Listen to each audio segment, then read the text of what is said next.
चलत चलत अति चरण पिराना, हारि परे तहाँ अतिरे सयाना। गण गंधर्व मुनि अंत न पाया, हरि अलोप जगधंधे लाया।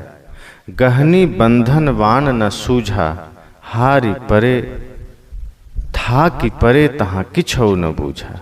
भूलि परे जिया अधिक डेराई, रजनी अंध कूप होय आई। माया मोह वहाँ भरपूरी, दादुर दामिनी पवन अपूरी। बरसै तपय अखंडित धारा, रैन भयावन कछु न आधारा। सबय लोग जहड़ाइयाँ, अंधा सबय भुलान। कहा कोई न माने, सब एकै माहि समान। कल हम सब ने चर्चा किया 15वीं रमैनी के ऊपर कि बोनई बदरिया परिगौ संझा, अकुआ भूला बनखंड मंझा। आज हम चर्चा कर रहे हैं 16वीं रमैनी पर। साहेब ने 15 और 16 रमैनी में एक रूपक के माध्यम से अपनी बातें कही है, और इसका तात्पर्य साहेब ने यह दिया कि अज्ञानता की रात्रि में हम भटक रहे हैं, अविद्या के कारण हम भटक रहे हैं, विषयाशक्ति वन में हम भटक रहे हैं। तो इस 16वीं रमैनी में भी साहब ने रूपक के माध्यम से कहा है कि चलत चलत अति चरण पिराना, कि जैसे चलते चलते हमारे पैर थक जाएं और हम रास्ता फिर भी ना पा सकें। बड़े बड़े पथ प्रदर्शक लोग हमारे साथ हों, बड़े बड़े रास्ता दिखाने वाले हमारे साथ हों, और फिर भी हम रास्ता भटक जाएं। ये बड़ी समस्या है। साहब कहते हैं कि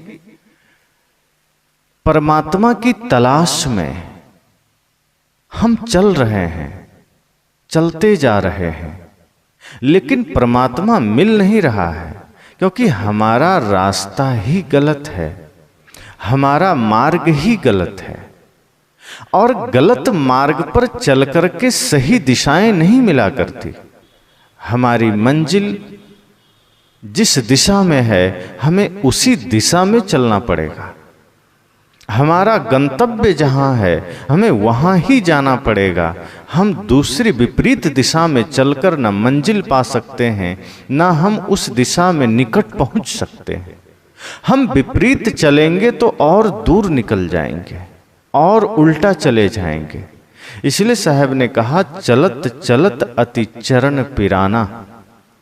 और सच तो यह है कि जब हम गलत दिशा में चलते हैं तो थोड़े चलने में ही पैर हमारे दुखने लगते हैं, लेकिन दिशा सही हो तो मन में हिम्मत है, मन में संकल्प है, तो पैर का दुखना भी हमें ज्यादा कष्ट नहीं देता, हमें ज्यादा पीड़ा नहीं देता, बल्कि हम यह सोचते हैं कि बस अब हमारी मंजिल निकट ही है, अब हमारा गंतव्य पास ही है, अब हम थोड़ा और चलेंगे और पहुंच जाएंगे।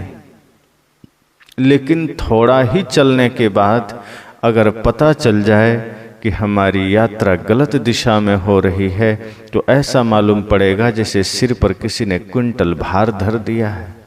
वो यात्रा हमारे लिए बोझिल हो जाती है, वो मार्ग हमारे लिए कठिन हो जाता है, और फिर हम थकते चले जाते हैं, फिर हम चल नहीं पाते हैं। साहब कहते हैं इसी तरह से परमात्मा की खोज के लिए, परमात्मा की तलाश के लिए हमने गलत दिशा पकड़ ली है, हमने गलत रास्ता पकड़ लिया है। गलत दिशा में जाने के कारण हम थक रहे हैं। कहीं मंदिर में खोज रहे हैं, कहीं मस्जिद में खोज रहे हैं, कहीं गिरजाघर में खोज रहे हैं, कहीं गुरुद्वारे में खोज रहे हैं। अपने से बाहर हम जहां भी परमात्मा को खोजेंगे मिलना मुश्किल है, क्योंकि वहां वो है ही नहीं।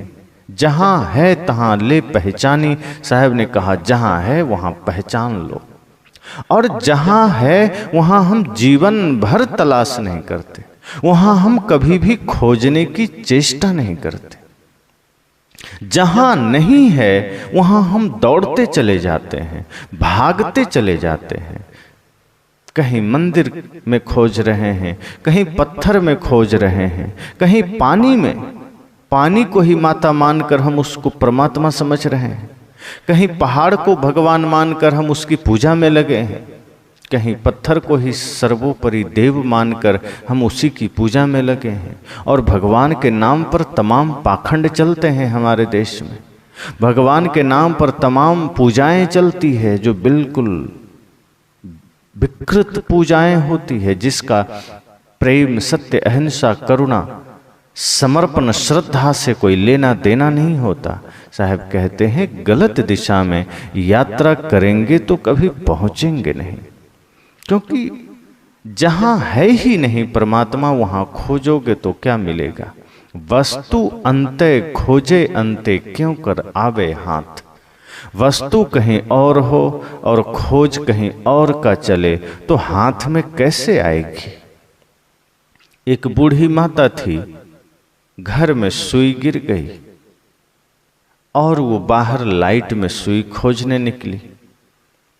लोगों ने कहा क्या खोज रही हो। उसने कहा मेरी सुई गिर गई। कहा कहाँ। घर में। तो कहा तुम खोज तो बाहर रही हो। कहा क्योंकि प्रकाश यहाँ है। कहा प्रकाश यहाँ है पर तुम्हारी सुई गिरी तो यहाँ नहीं है, वो तो घर में गिरी है। और अच्छा होता कि प्रकाश की व्यवस्था तुम घर में कर लेती तो शायद सुई मिल जाती। प्रकाश की व्यवस्था तो बाहर है लेकिन सुई गिरी बाहर नहीं है। वो बाहर गिरी होती तो मिल जाती, गिरी भीतर है। बाहर चकाचौंध है, बाहर मंदिर, मस्जिद, गुरुद्वारे हैं, लेकिन परमात्मा वहां नहीं है, वो है भीतर। और बाहर जहां भी हम खोजेंगे, बाहर की वस्तुएं तो जड़ ही होगी, दृश्य ही होगी, वह विषय ही होगी। और जो विषय है, जो जड़ है, जो दृश्य है, वह सब अपने से पृथक है। और अपने से पृथक वस्तु कोई परमात्मा कैसे हो सकता है। इसलिए साहब कहते हैं अपने भीतर में तलाश करो, अपने अंदर में तलाश करो। जहां है ही नहीं तुम उसे तलाश किए चले जा रहे हो, मिलेगा नहीं, थक जाओगे। जो प्रश्न ही नहीं है तुम उसका उत्तर खोजे चले जा रहे हो। जो समस्या ही नहीं है उसका समाधान खोजे चले जा रहे हो, थक जाओगे। साहब कहते हैं चलत चलत अति चरण पिराना। और इस यात्रा में एक साधारण आदमी ही नहीं थकता। साहब कहते हैं इस व्यर्थ की यात्रा में हारी परे तहां अतिरे सयाना। ऐसी यात्रा में बड़े बड़े ज्ञानी कहलाने वाले बड़े बड़े सयाने लोग भी थक जाते हैं, क्योंकि यात्रा गलत हो तो कोई भी थक जाएगा। साहब कहते हैं कोई पूरब पुकार रहा है, कोई पश्चिम पुकार रहा है, कोई पूरब खोज रहा है, कोई पश्चिम खोज रहा है, लेकिन दोनों को नहीं मिल रहा है, क्योंकि वो पूरब में भी नहीं है, पश्चिम में भी नहीं। दिल मह खोज दिल ही मां खोजो, यह करीमा रामा। कहते हैं पूरब दिशा हरि को बासा। हिंदू मानते हैं कि पूरब में हरि का निवास है, पश्चिम में मुस्लिम मानते हैं अल्लाह का निवास है। साहब कहते हैं न वो पूरब है न वो पश्चिम है। अनादि काल से खोजोगे कभी मिल नहीं पाएगा। दिल मह खोजी दिल ही मां खोजो। दिल में खोजो, अपने भीतर तलाश करो। कस्तूरी कुंडल बसे मृग ढूंढे बनमाए, तैसे घट घट राम है दुनिया जानत नाय। कहा मृग कस्तूरी खोजने के लिए पूरे जंगल में दौड़ती है, लेकिन उसके नाभि में ही कस्तूरी है और वो अंतिम समय तक जान नहीं पाती। पत्थर में ही आग है और हम देख नहीं पाते। ज्यों तिलमा ही तेल है त्यों चकमक में आग, तेरा साईं तुझ में जाग सके तो जाग। कहत सकल घट राम में तो खोजत के ही काज, तुलसी यह कुमति सुन उर आवत अतिलाज। तुलसीदास जी कहते हैं कि अगर सभी घटों में राम है तो तुम बाहर कहाँ खोजते हो। घट में है सूझे नहीं लानत ऐसो जिंद, तुलसी या संसार को भयो मोतिया बिंद। घट में है, खोजते नहीं।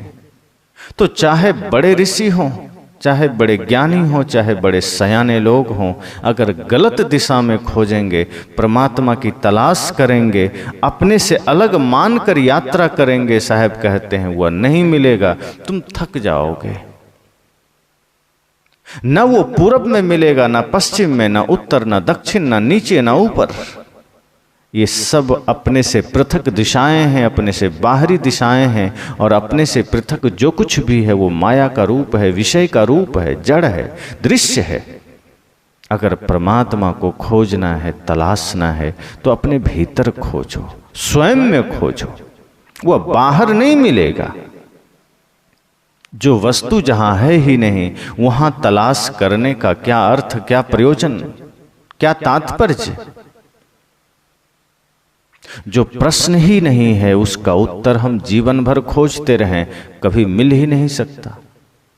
जो समस्या ही नहीं है उसका समाधान हम जीवन भर खोजते रहें, मिलेगा ही नहीं।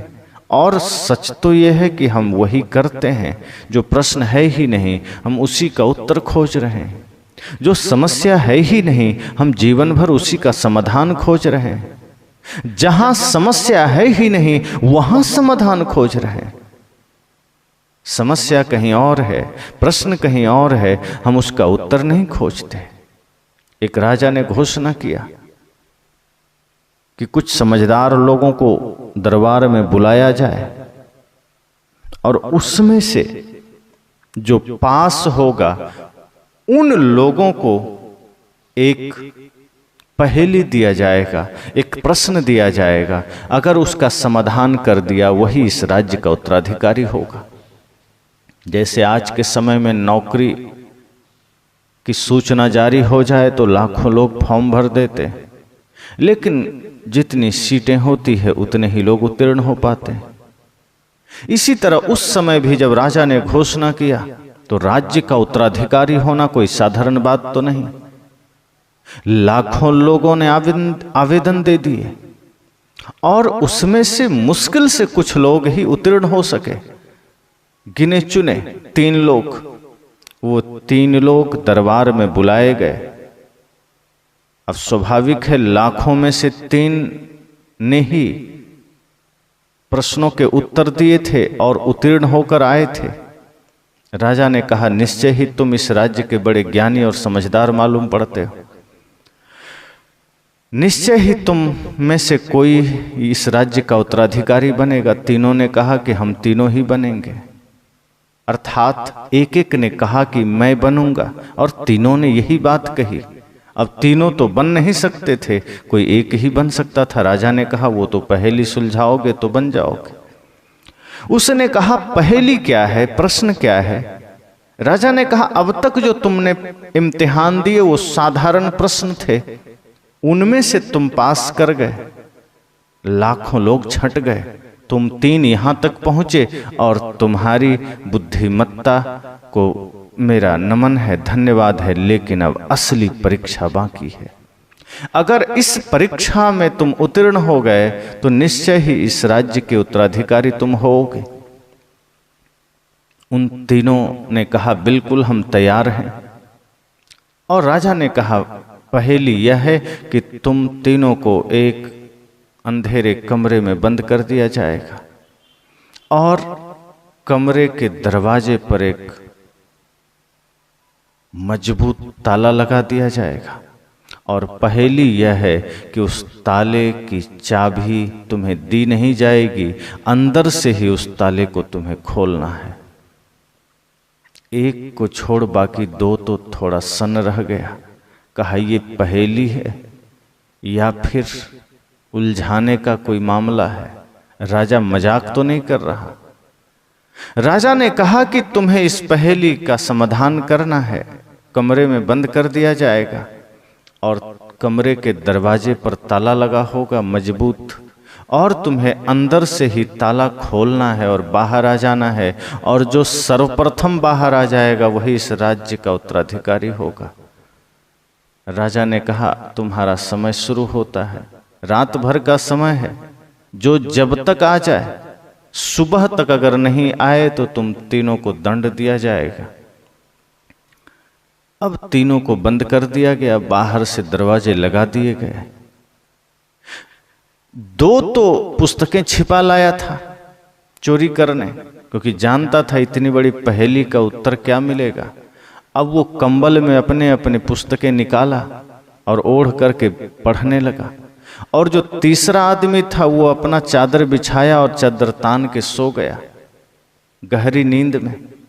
ये दोनों ने कहा कि ये कैसे यहाँ तक आ गया, ये तो बड़ा आलसी मालूम पड़ता है, ये तो बड़ा ही निकम्मा मालूम पड़ता है।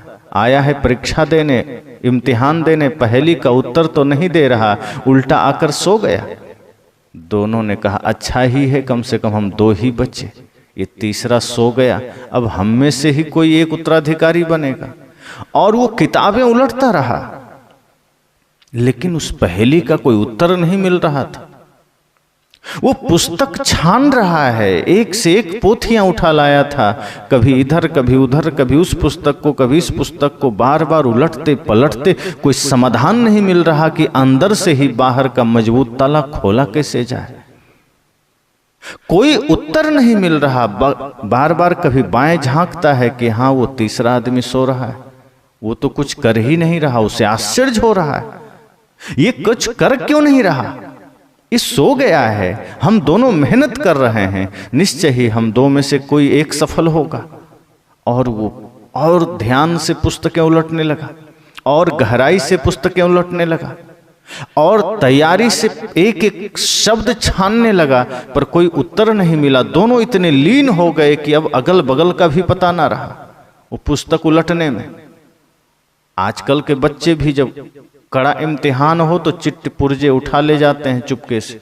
हालांकि अब ऐसा समय नहीं है, जगह जगह सीसीटीवी कैमरे और चेकिंग इतने मजबूत हो गए कि चिट्ठ पुर्जे ले जाना कठिन, लेकिन फिर भी चालाकियां ऐसी ऐसी है कि लोग चोरी कर ही लेते हैं।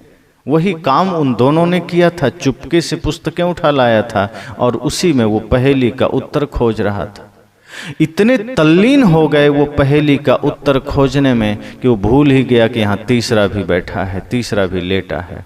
और वो तीसरा आदमी सोते सोते अचानक ध्यान आया, नींद खुली कि हम जिस प्रश्न का उत्तर खोज रहे हैं, हम जिस ताले की चाबी खोज रहे हैं, हम जिस ताले को खोलने की तरकीब खोज रहे हैं, एक बार चेक तो कर लो कि दरवाजा में ताला लगा भी है कि नहीं। और यही सोचकर वो उठकर खड़ा हुआ और दरवाजे में धक्का मारा, कोई ताला लगा नहीं था, दरवाजा खुल गया और वो दरवाजा बंद करके राजा के पास पहुंचा। कहा मैं तो आ गया। कहा धन्यवाद, तुमने तो बड़ी कमाल की बात कर दी, तुमने तो कमाल कर दिया। और वो दोनों कहा पता नहीं, मैं तो सो रहा था, उठा अचानक और ध्यान आया कि पता नहीं दरवाजे पर ताला है भी कि नहीं, और जो ताला ही ना हो कहीं पता चला हम उसके ही समाधान में बैठे हों। और अंततः पता चला कि ताला ही नहीं। राजा उस आदमी को लिया, तीसरे लड़के को कहा चलो जरा उन दोनों का भी हाल चाल पता करते हैं। दरवाजा खोला राजा ने। कहा क्या कर रहे हो? कहा बहुत मेहनत से पुस्तकें उलट रहे हैं, शायद कोई समाधान मिल जाए। कहा बस बंद करो बकवास, जिसे निकलना था वो निकल गया, तुम अब तक पुस्तकें पढ़ रहे हो। कहा ये असंभव है, वो तीसरा तो सो रहा था, वो ऐसे कैसे समाधान पा लिया। हम तब से मेहनत कर रहे हैं, हम तब से पुस्तक पढ़ रहे हैं, हम तब से पोथियां उलट रहे हैं, अब तक हमें समाधान न मिला। राजा ने कहा पहले तुमने ये जानने की चेष्टा की कि कोई समस्या है भी कि नहीं, कि कोई प्रश्न है भी कि नहीं, कि बिना प्रश्न के ही उत्तर खोजे जा रहे हो, कि बिना समस्या के ही समाधान खोजे जा रहे हो। ये तीसरे आदमी ने अपने दिमाग का इस्तेमाल किया, मन को स्थिर किया, चित्त को स्थिर किया कि जिस प्रश्न का उत्तर हम यहां खोजने आए हैं, पहले यह तो जानने को प्रश्न है भी कि नहीं, अगर होगा तो देखा जाएगा। लेकिन यह पहले ही पड़ाव में पार कर गया। ऐसे कई बार होता है, आप सबके भी जीवन में ऐसी घटनाएं होती है कि कई बार रूम खुला होता है, लेकिन लोग परेशान होते हैं कि उस रूम की चाबी कहाँ है। अब वो जब तक चाबी खोज ना ले वो वहां तक पहुंचता नहीं, और बाद में पता चलता उसमें ताला ही नहीं लगा है, अब 2 घंटे बेकार गए। तो पहले हमें यह तो जानना है कि प्रश्न है भी कि नहीं। समस्या है भी कि नहीं? राजा ने कहा तुम दोनों व्यर्थ ही मेहनत कर रहे हो। यह जानना जरूरी था, क्योंकि सिर्फ पढ़ने से काम नहीं होता, दिमाग भी चाहिए, बुद्धि भी चाहिए। और इस तीसरे के पास वो बुद्धि है। इसने ये जानना चाहा कि अगर किसी पहेली को सुलझाना है तो कई तरीके से सोचना होगा। इसने वह दिमाग लगाया कि हम जिस पहेली का उत्तर खोज रहे हैं, पहले देख तो ले वो पहेली सच में पहेली है भी कि नहीं। और सच तो यह है कि कोई पहेली नहीं थी, एक मानसिक दबाव राजा ने बना दिया कि हाँ, दरवाजे पर ताला लगा है और उसे अंदर से ही खोलना है। उसने यह जानने की चेष्टा नहीं की कि हम पहले ऐसे ही जांच लें कि क्या पता धक्का से ही खुल जाए, कि क्या पता लात मारने से ही दरवाजे अलग हो जाए। लेकिन वह प्रयास करता रहा। साहब ने कहा यही आदमी कर रहा है, चलत चलत अति चरण पिराना। आदमी गलत दिशा में भाग रहा है, वह भी उसी दिशा में जा रहा है जहां है ही नहीं। और जहां है ही नहीं वहां खोजने से कभी परमात्मा मिलेगा नहीं। जहां है अगर वहां खोजा जाए तो क्षण भर में मिल सकता है। जहां है नहीं वहां हम दिन रात चलते रहें, बल्कि जन्म जन्मांतर की यात्रा करते रहें, परमात्मा से कभी भेंट ना हो सकेगा। और हम बाहर की यात्रा को ही इतने सजा देते हैं, बाहर की यात्रा को ही हम इतना बेहतरीन बना देते हैं कि हमें हमारे मन में भ्रम होने लगता है कि कैसे परमात्मा नहीं होगा। इतने सुंदर मंदिर हमने बनाए, इतने सुंदर मस्जिदें हमने बनाई, इतने सुंदर गिरजाघर हमने बनाए, क्या यहाँ परमात्मा नहीं हो सकता है? इतनी खूबसूरत मूर्तियां हमने सजाई, इतने शास्त्रों में लिखा है, कैसे यहाँ परमात्मा नहीं हो सकता है? और यही भ्रम के कारण हम उलझ जाते हैं और जो प्रश्न ही नहीं उसके उत्तर में लग जाते हैं। साहब ने कहा कि जहाँ परमात्मा है ही नहीं हम उसे खोज रहे हैं, जहां परमात्मा का कोई संकेत नहीं, नामो निशान नहीं, उसी ओर हम भागे चले जा रहे हैं और बड़े बड़े सयाने लोग उसमें फंस रहे हैं। आगे साहब कहते हैं गण गंधर्व मुनि अंत न पाया, हरि अलोप जग धन धेलाया। साहब कहते हैं कि गंधर्व गण मुनि गण आदि भी उसका भेद नहीं जान सके। स्वाभाविक है कि जो है ही नहीं, चाहे मुनि हो, चाहे गंधर्व हो, चाहे देवता खुद हो, वो कैसे जान लेगा? हरि अलोप जग धंधे लाया, उसे अपने से दूर और गायब समझकर उसकी खोज के धंधे में पड़े। जो परमात्मा अपने भीतर है, हम उसे बाहर सोच रहे हैं कि बाहर कहीं गायब है, बाहर कहीं मिल जाएगा। साहब कहते हैं जो है ही नहीं उसे अपने से दूर और अपने से अलग खोजना, गायब है यह सोचना, कैसे मिल जाएगा? इसी धंधे में लोग पड़े हैं। जगह जगह परमात्मा का पता बताया जाता है कि यह मंत्र 100 बार जप लो, परमात्मा का दर्शन हो जाएगा। सोमवार का व्रत कर लो, भगवान का दर्शन हो जाएगा। एकादशी व्रत कर लो, भगवान का दर्शन हो जाएगा। गंगे तव दर्शनार्थ मुक्ति, गंगा में डुबकी लगा लो। गंगा के लिए तो यहाँ तक कहा गया कि 400 कोस से ही गंगा का नाम लो, पाप से मुक्ति हो जाएगी। संत जन कहते हैं कि पाप वही जो मन मध्य विकारा, तीर्थ वही जो पाप ही तारा। पाप तो मन का विकार है और गंगा का नाम लेने से मन कैसे निर्मल हो सकता है? क्योंकि गंगा का उच्चारण तो तालु से हो रहा है। गंगा तो पाप तालु में थोड़े चिपका है जो गंगा का नाम लेने से पाप से मुक्ति हो जाएगी, या फिर पाप हमारे शरीर पर थोड़े चिपका है जो गंगा में डुबकी लगाने से पाप से मुक्ति हो जाएगी। पाप मन का विकार है और मन का विकार बाहर के जल से नहीं धुलता, वो ज्ञान के जल से धुलता है, वो सत्संग से धुलता है। साहब कहते हैं ये धंधा संसार में चल रहा है और बड़े बड़े धर्मगुरु, बड़े बड़े सयाने लोग इस झूठे धंधे में पड़े हैं, जो लोगों को समझा रहे हैं कि बाहर ही परमात्मा है, बाहर ही परमात्मा मिलेगा और उसे खोजना है, उसे पाना है। चाहे वो नाम जप से पाओ, चाहे वो ध्यान से पाओ। बिंदु ध्यान, ज्योति ध्यान, त्राटक ध्यान की बातें कर कर के लोगों को भरमाया जाता है। एक से एक मंत्र बताया जाता है। अमुक तीर्थ में जाने से भगवान मिल जाएगा, किसी ज्योतिर्लिंग पर जल चढ़ाने से भगवान मिल जाएगा। सावन के महीने में भगवान शिव के जितने भी ज्योतिर्लिंग हैं वहाँ इतनी भीड़ आपको मिलेगी कि आप देखकर घबरा जाएंगे कि धार्मिकों की इतनी लंबी भीड़।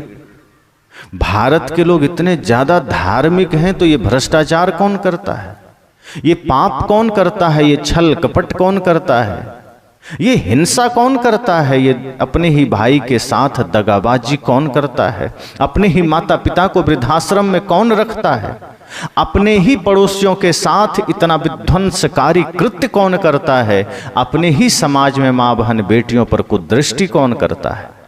इतना भयंकर पाप चारों ओर भरा है, भ्रष्टाचार भरा है, लेकिन इस एक महीने में आपको लगेगा कि लगता है देवलोक धरती पर आ गया है, लगेगा जैसे सारे लोग धर्मात्मा हो गए, ज्ञानी हो गए। लेकिन यह बाहरी रूप है। जैसे काल नेमी जब हनुमान जी को छलना चाहा तो साधु का वेश बनाया, लेकिन भीतर से तो काल नेमी ही था। ऐसे ही आज लोग परमात्मा के नाम पर, धर्म के नाम पर क्षण भर के लिए कालनेमी बन जाते हैं। कालनेमी लोग धार्मिक बन जाते हैं। वो होते तो कालनेमी ही हैं, वो भीतर से तो कालनेमी हैं, लेकिन कुछ देर के लिए धर्मात्मा बन जाते हैं, धार्मिक बन जाते हैं। और ऐसे धार्मिकों की कोई कमी नहीं, चारों ओर भीड़ मिलेगी। लेकिन वस्तुतः आप देखेंगे तो किस उनका भाई से मुकदमा चल रहा है, पड़ोसी से मुकदमा चल रहा है, माता पिता को वृद्धाश्रम भेज रखा है, पत्नी से झगड़ा चल रहा है, बच्चों से मनमुटाव चल रहा है, मांस मछली मदिरा का सेवन किए चले जा रहे हैं। साहब कहते हैं परमात्मा के नाम पर यह धंधा चल रहा है। और चूंकि यह इसलिए चल रहा है कि जो धर्मगुरु हैं उसे पता है कि परमात्मा बाहर नहीं है, वो भीतर ही है। लेकिन जब भीतर बता दिया जाएगा तो कोई उनके पास पहुंचेगा नहीं, उनका भट्ठा बैठ जाएगा, उनकी पेट पूजा पर लात पड़ जाएगी, उनका विलासीपूर्ण जीवन कैसे चलेगा। इसलिए जो सत्य कह रहा है वहां कोई खड़ा होने को राजी नहीं है, क्योंकि आदमी का मन सदैव झूठ के पीछे भागता है। तो जहां झूठ की खुद खेती हो रही है उस धंधे में संसार पड़ा है। आगे साहब कहते हैं, गहनी बंधन बान न सूझा था कि परे तहां किछो न बूझा, कि अपना गंतव्य अपने से अलग मानना ही कठिन बंधन या बंधन ग्रहण करना है। गहनी बंधन बान न सूझा, कि अपने से अलग अपना गंतव्य मानना ही यह कठिन बंधन है। और ऐसे लोगों को अपना लक्ष्य नहीं सूझता। चूंकि अपने से अलग हमने जहां लक्ष्य बनाया, अपने से अलग जहां हमने कोई ईश्वर की कल्पना की, साहब कहते हैं यही बंधन हो गया। गहनी बंधन, गहन बंधन हो गया, बाण न सूझा। और जब गहनी बंधन हो गया तो बाण अर्थात लक्ष्य नहीं दिखता। जहां गहन गंभीर बंधन मन में पैदा हो जाता है तो अपना लक्ष्य पता नहीं चलता। फिर हम जहां तहां लक्ष्य की तलाश करते हैं। था कि परे तहां किछो न बूझा। और ऐसे लोग हताश होकर, निराश होकर, कुछ भी समझ में नहीं आता कि ईश्वर कहाँ है, किस दिशा में है, कहाँ है, किधर तलाश करें। क्योंकि धर्मगुरु भी ऐसे ऐसे हैं जो ईश्वर के नाम पर बहुत लोगों को बेवकूफ बना देते हैं, उलझा देते हैं, दिशा भ्रम करा देते हैं। कोई कहता है आकाश में, कोई कहता है पाताल में, कोई कहता है पहाड़ में, कोई कहता है पानी में, कोई कहता है मंदिर में, कोई मस्जिद में, कोई गिरजाघर में। आदमी हताश हो जाता है, निराश हो जाता है। था कि परे तहां किछो न बूझा, वह थक जाता है और कुछ भी समझ में नहीं आता कि हम ईश्वर की तलाश कहां करें। आगे साहब कहते हैं, भूली परे जिया अधिक डेराई, रजनी अंध कूप होए आई। कि नाना मतों के शास्त्रों की वाणियों में लोग भटक गए। भूली परे जिया अधिक डेराई,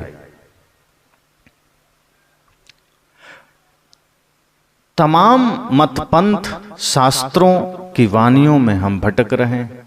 यह जीव भटक रहा है। मैंने पहले ही कहा कि कोई कुरान में, कोई पुराण में जीव को भटका रहा है, कोई बाइबिल में भटका रहा है, कोई वेद में भटका रहा है। तमाम प्रकार के शास्त्र हमारे बीच रख रख करके जीवों को भटकाया जा रहा है।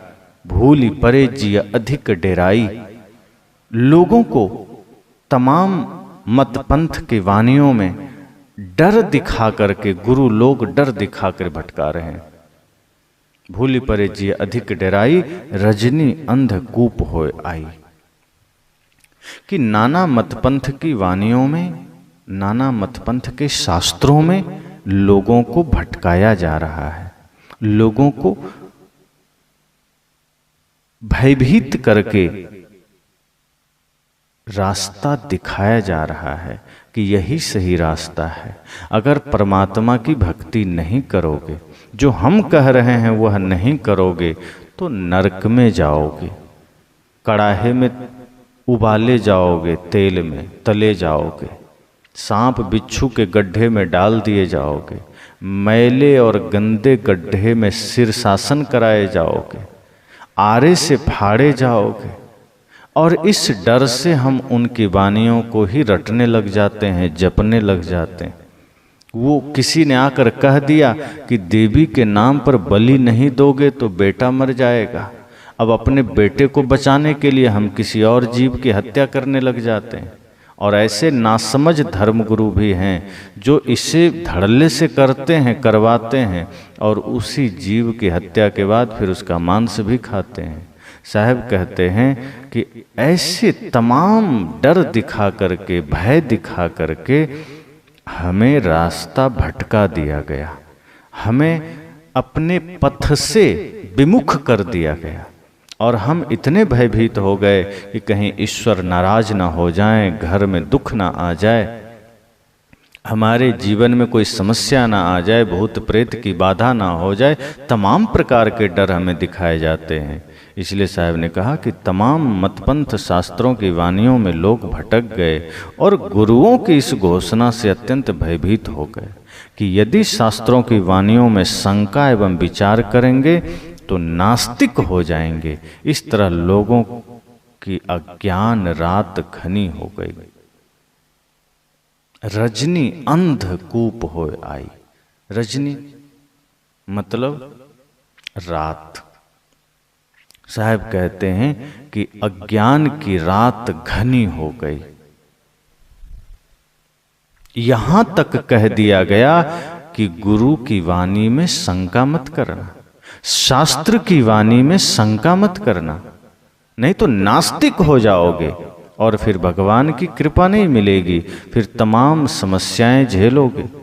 व्यक्ति प्रश्न भी नहीं कर सकता, पूछ भी नहीं सकता। जो बता दिया उलूल जलूल उल्टा सीधा, लोगों को मानना ही मानना है, लोगों को मानना ही पड़ेगा। और डर इतना बिठा दिया गया स्वर्ग नरक का, ईश्वर का, अनिष्टता का, भूत प्रेत का, कि व्यक्ति डर करके भूल परे जिय अधिक डेराई, कि वह डर से भयभीत होकर के ऐसे ही ढोंगी पाखंडी गुरुओं की बातों को मानने के लिए खड़े हो गए।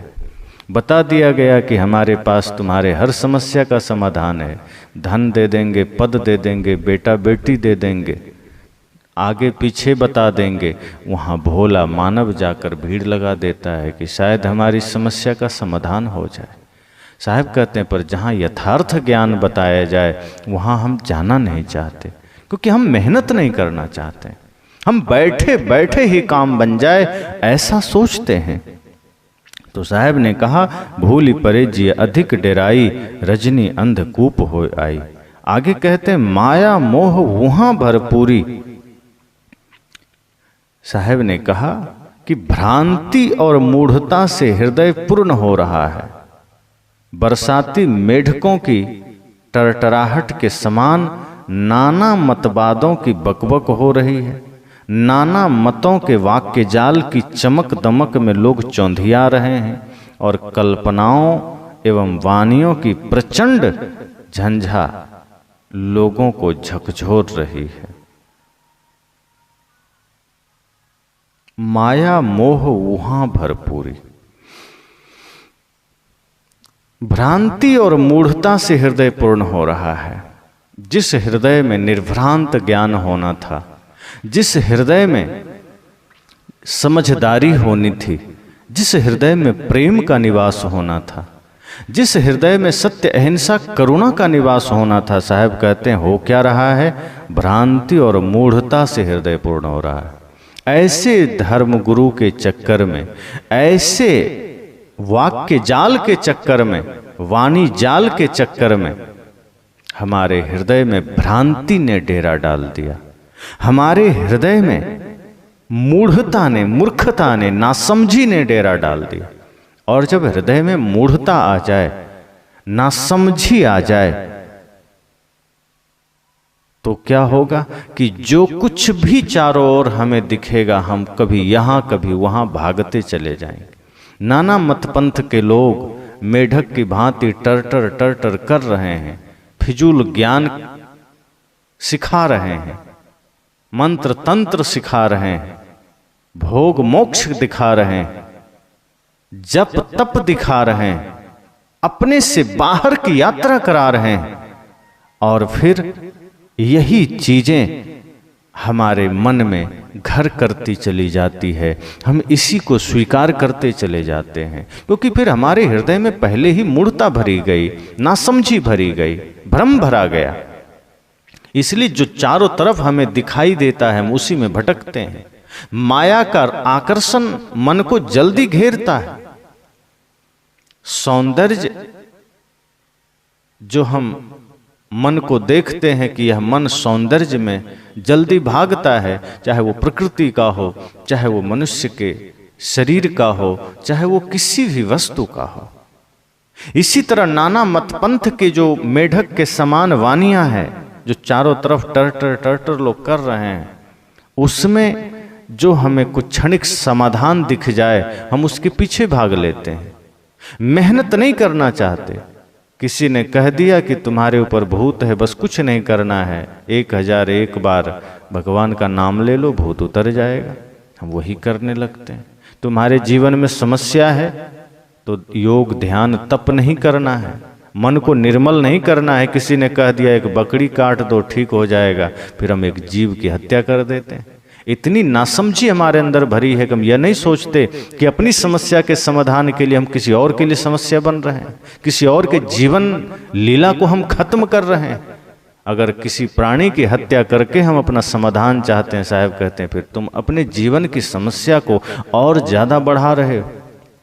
इसलिए जो चारों ओर नाना मतपंथ मतवादों की वाणियां मेढक की तरह टरटराहट के साथ लोग दे रहे हैं, बक रहे हैं, साहब ने व्यंग किया है और एक चोट भी दिया है कि जिस तरह की वाणियां आज समाज में चारों तरफ देखने को मिलती है, उसमें से अधिकांश वाणियां स्वयं से स्वयं को दूर कर रही है, अपने ही परमात्मा से स्वयं को दूर करने वाली वाणियां है।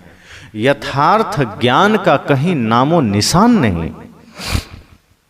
नाना मतों के वाक्य जाल की चमक दमक में लोग चौंधिया रहे हैं, क्योंकि वहां स्वर्ग की बातें बताई जा रही है, मोक्ष की बातें बताई जा रही है, और इस तरीके से बताई जा रही है कि कुछ भी नहीं करना है, गंगा जल ले लेना है, मोक्ष मिल जाएगा, भगवान का नाम लेना है, मोक्ष मिल जाएगा, स्वर्ग मिल जाएगा, जीते जी विमान आएगा लेने, जो रास्ता हम बता रहे हैं वो कर लो, अभी ही विमान लौटने वाला है तुम्हें लेने। और आदमी इस चमक दमक में भूल जाता है और कल्पनाओं एवं वाणियों की प्रचंड इस धारा में लोग परेशान हो रहे हैं। इस प्रचंड झंझावात में आदमी हिलोरे खा रहा है। इसलिए साहब ने कहा कि इस कल्पना से, इस नाना मतपंथ के वाणी जाल से, भ्रमपूर्ण वाणियों से, मूढ़तापूर्ण वाणियों से स्वयं को बचा लो। ये अज्ञानता है, ये मूढ़ता है, इससे हम स्वयं से ही दूर हो रहे हैं। क्योंकि माया मोह के अतिरिक्त इसमें कुछ भी नहीं है, मूढ़ता के अतिरिक्त यहां कुछ भी नहीं है, कोई पूर्णता नहीं है। जब हम यथार्थ ज्ञान सुनते हैं और मन को निर्मल करते हैं तो सारी मूढ़ताएं छूट जाती है, सारी अज्ञानताएं छूट जाती है। फिर हमें बाहर दौड़ना नहीं पड़ता। जिसे कि राम जी ने भी कहा, निर्मल मन जन सो मोहि पावा, मोहि कपट छल छिद्र न भावा। कि कपटी लोग मुझे नहीं पा सकते, छली लोग मुझे नहीं पा सकते, मुझे वह पा सकता है जिसका मन निर्मल है, जिसका मन पवित्र है।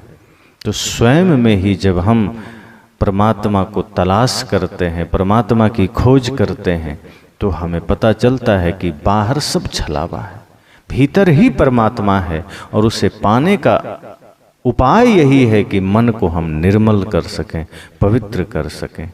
बरसे तपय अखंडित धारा, रैन भयावन कछु ना धारा। आगे साहब कहते हैं, इस प्रकार कल्पित वानियों की उत्तम और अखंड धारा बरस रही है और ऐसे अज्ञान की भयावनी रात में जीव को कुछ नहीं सूझ रहा है। वही बात साहब ने पुनः दोहराई कि बरसे तपय अखंडित धारा, कि ऐसा मानो जैसे कल्पना की वानियों का विस्तार हो रहा है। चारों ओर अनुमान और कल्पना ही तो है।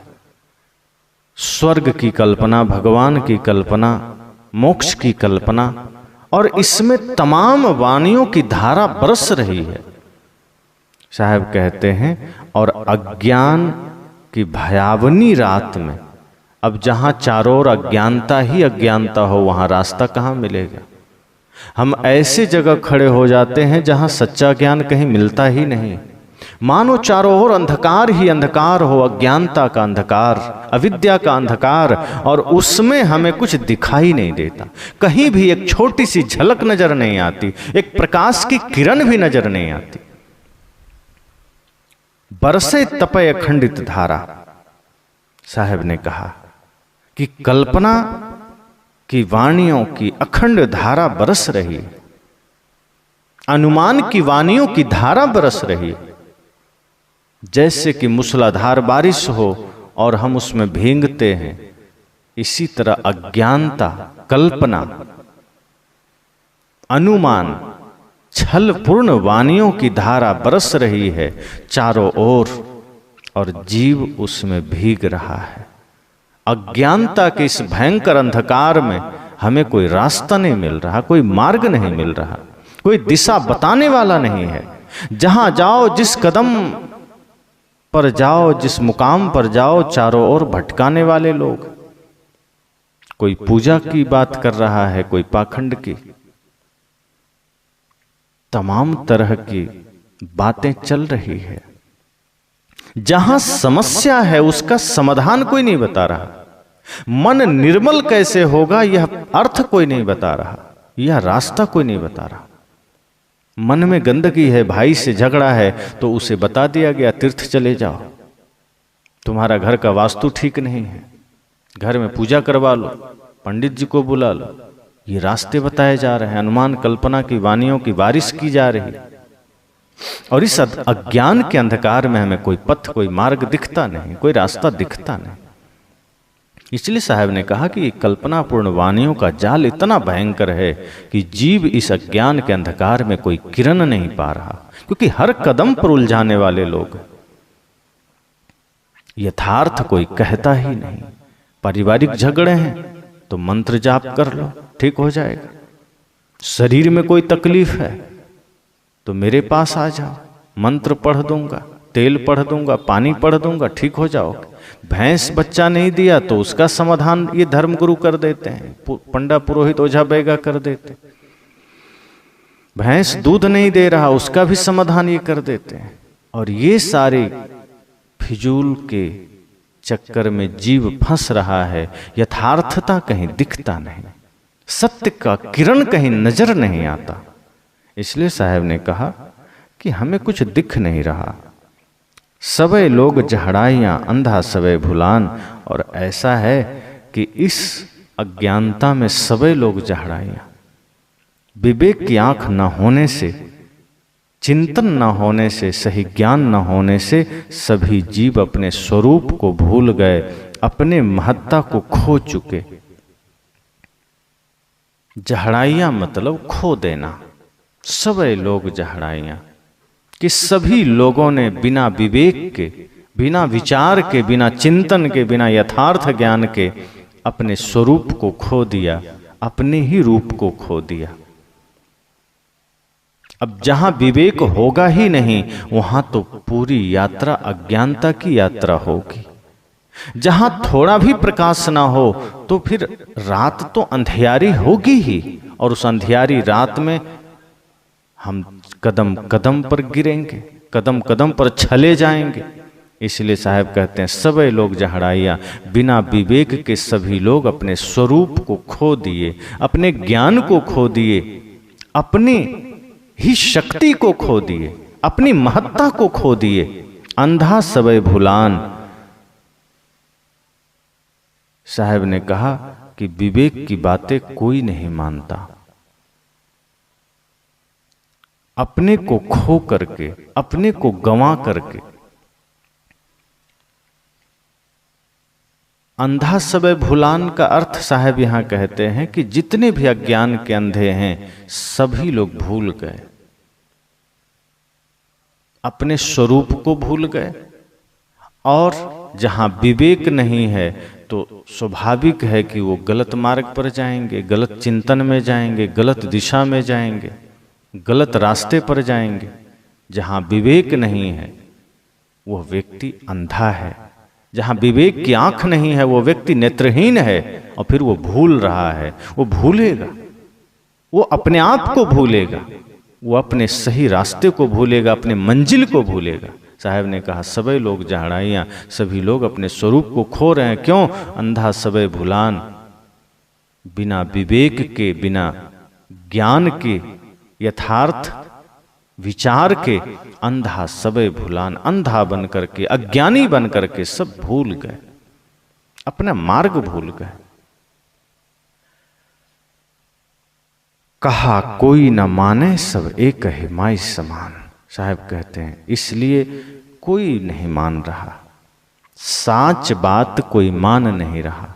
कोई सत्य कहने के लिए खड़ा है तो मान नहीं रहे, क्योंकि अज्ञानता इतनी प्रबल है, नासमझी इतनी प्रबल है कि उसके चकाचौंध में हम सही ज्ञान को परख नहीं पाते। गलत चीजों का विज्ञापन इतना तगड़ा होता है कि आदमी उसी में उलझता है।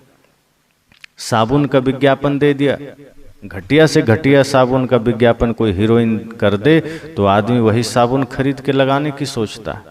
लेकिन कोई वैज्ञानिक कितना भी कीमती साबुन का विज्ञापन दे, जल्दी कोई खरीदता नहीं। घटिया से घटिया चीजों का विज्ञापन बढ़िया हो जाए तो आदमी उसी को खोजता है, उसी को पाने की कोशिश करता है।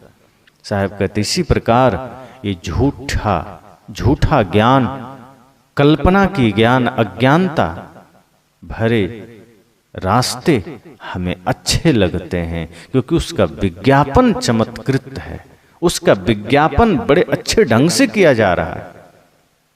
और इसलिए हमारा मन उन्हीं लुभावने चीजों में दौड़ता है, उसी में भटकता है, उसी में जाता है। इसलिए साहब ने कहा कोई न माने सब एक ही माही समान, कि कोई यह बात मानने को राजी नहीं है। उल्टा कर क्या रहा है? अंधे अंधा ठेलिया, कि अंधा अंधे को रास्ता दिखा रहा है, अंधा अंधे को मार्ग बता रहा है। जो खुद अंधकार में है वह दूसरे को रास्ता बताएगा तो अंधकार में ही तो जाएगा, प्रकाश में कैसे जाएगा? जो खुद बंधा हुआ है वो दूसरे का बंधन खोलने के लिए आगे आना चाहता है, जो खुद डूबा है वो दूसरे को निकालना चाहता है, जो दिया खुद बुझा हुआ है वो दूसरे बुझे दिए को कैसे जला सकता है? इसलिए साहब कहते हैं विवेक करो, विचार करो, सच्चे गुरु की शरण में जाओ। सच्चे गुरु कभी माया में नहीं भटकाएंगे, सच्चे गुरु तुम्हें कभी कल्पना की बातों में नहीं ले जाएंगे, सच्चे गुरु तुम्हें कभी भी लुभावने चीजों में नहीं ले जाएंगे। वे तुम्हारे मन की कल्पनाओं का पोषण नहीं करेंगे। जो सच्चे गुरु होंगे वो तुम्हारे मन के विकार को, मन की कल्पना को तोड़ेंगे, खत्म करेंगे, चोट करेंगे। जैसे शरीर में घाव हो जाए तो डॉक्टर सहलाता नहीं है, औजार से उस घाव का ऑपरेशन कर देता है, उसे सही कर देता है। वो सहला करके तुम्हें और कष्ट नहीं देंगे। पर ये जो अज्ञानी लोग हैं, धूर्त ठग लोग हैं, ये हमारे मान्यताओं को और सहला देते हैं, हमारी अज्ञानताओं को और सहला देते हैं, और ज्यादा अज्ञानता भर देते हैं, और ज्यादा नासमझी भर देते हैं, ताकि हम भूले रहें, दिन रात भूले रहें, जन्म जन्मांतर भूले रहें, ताकि उनका काम चलता रहे। साहब कहते हैं नहीं, दिशा गलत है, रास्ता गलत है, और जब दिशा ही गलत हो, मार्ग ही गलत हो, तो परमात्मा नहीं मिलेगा।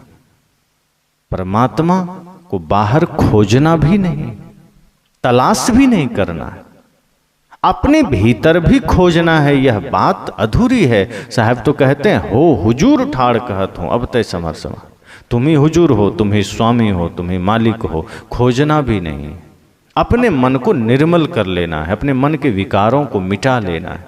और जब मन को विकारों से मुक्त कर लोगे, ध्यान के द्वारा, चिंतन के द्वारा, ज्ञान के द्वारा, सच्चे संत के संग के द्वारा, तो पाओगे कि तुम्हारे भीतर ही भगवत्ता जागृत हो गई, तुम्हारे भीतर ही ईश्वर के गुण आ गए। तो इसलिए सदगुरु कबीर का यह ज्ञान, यह विचार अद्भुत है, अनमोल है। हम सबको समझना है कि अपने से पृथक कोई भी रास्ता, कोई भी मार्ग मंजिल तक नहीं ले जा सकता। वो निश्चय ही कल्पना में ले जाएगा, वह अनुमान में ले जाएगा। इसलिए हमें यथार्थ में जाना है, सच्चे गुरु की शरण में जाना है। और जब सच्चे गुरु की शरण में जाएंगे, तब हम इस जीवन की सार्थकता को समझ पाएंगे, इस जीवन की महत्ता को समझ पाएंगे, और मनुष्य शरीर पाने का अर्थ समझ पाएंगे। तो चलत चलत अति चरण पिराना, हारि परे तहाँ अतिरे सयाना, गण गंधर्व मुनि अंत न पाया, हरि अलोप जग धंधे लाया। गहनी बंधन बान न सूझा, था कि परे तहाँ किछो न बूझा, भूलि परे जिया अधिक डेराई, रजनी अंधकूप होए आई। माया मोह वहाँ भरपूरी, दादुर दामिनी पवन अपूरी, बरसय तपय अखंडित धारा, रैन भयावन कछु न आधारा। सबय लोग जहड़ाइयाँ अंधा सबय भुलान, कहा कोई न माने सब एक माही समान। सदगुरु कबीर का यह 16वीं रमैनी के माध्यम से सदगुरु कबीर हम सबको यह संकेत दे रहे हैं कि गलत दिशा में चलोगे तो चरण थकेंगे, गलत मार्ग में चलोगे तो थकोगे, सही मार्ग में चलोगे तो थकान नहीं होगी। ईश्वर परमात्मा को अगर अपने से अलग खोजोगे तो जन्म जन्मांतर थकते जाओगे। और चाहे वो कोई ज्ञानी हो, कोई सयाना हो, कोई मुनि हो, अगर वह भी अपने से पृथक भगवान की तलाश में है, वह भी थकेगा। इसलिए कोई भी व्यक्ति बाहर भगवान का अंत नहीं पाएगा। भीतर लौटो, भीतर ही परमात्मा है। मोको कहाँ ढूंढे बंदे, मैं तो तेरे पास में। बस।